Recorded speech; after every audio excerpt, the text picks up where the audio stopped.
Hello, everyone. My name is Dr. B. Pope, and it's Inspirational Friday. Inspiration that will get us through the weekend.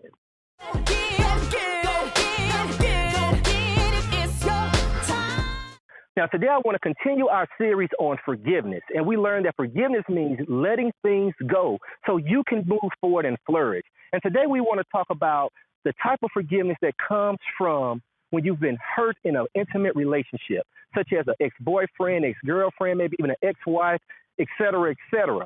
So today we want to talk about how do we get through that. First of all, the first thing you got to understand is that forgiveness is for you, is not for the other person.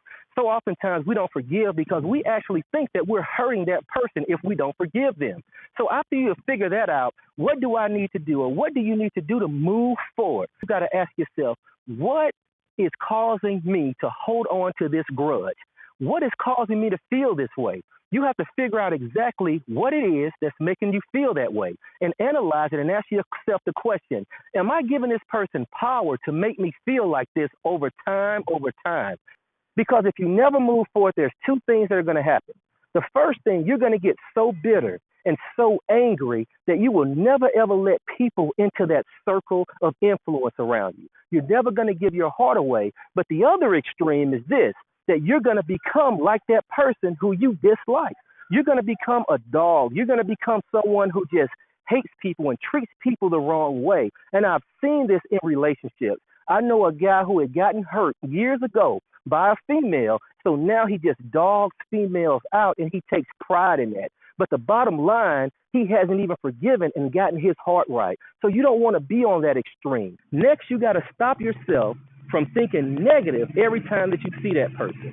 So let's say if you see that person that has hurt you, you might be saying, man, I want to hit him, or I'm just mad. I want to, just put hands on person in the wrong way. I mean, I felt that way, and I know that's what we can feel. But whenever you get those thoughts, you got to check yourself quickly and take yourself to a place where it's positive, where it's calm. So instead of you thinking negative, you think about, man, I'm glad I had that experience with that person because this is what it taught me. It made me stronger, and I'm not a victim.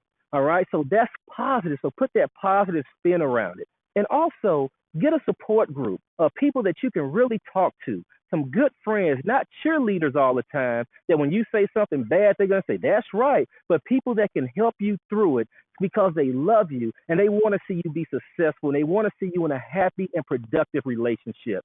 And then lastly, and this is what I tell everybody, understand that you had responsibility in that relationship that went bad, okay? That you had something to do with it. It might be something very small or it might be something very large. I mean, for instance, I know people who just settle for that over time of being mistreated, so they actually enable that person to treat them that way because that's what they expect. I know people who have done things that caused that person to leave because they weren't faithful or they treated them the wrong way, but they still have negative feelings toward that person. So you got to figure out what was your blame in the relationship, no matter how big or small it was. And these are just a few things that can help you get through when you're having trouble with forgiving someone that you had an intimate relationship with. My name is Dr. B. Pope, and I hope that you have a fantastic weekend.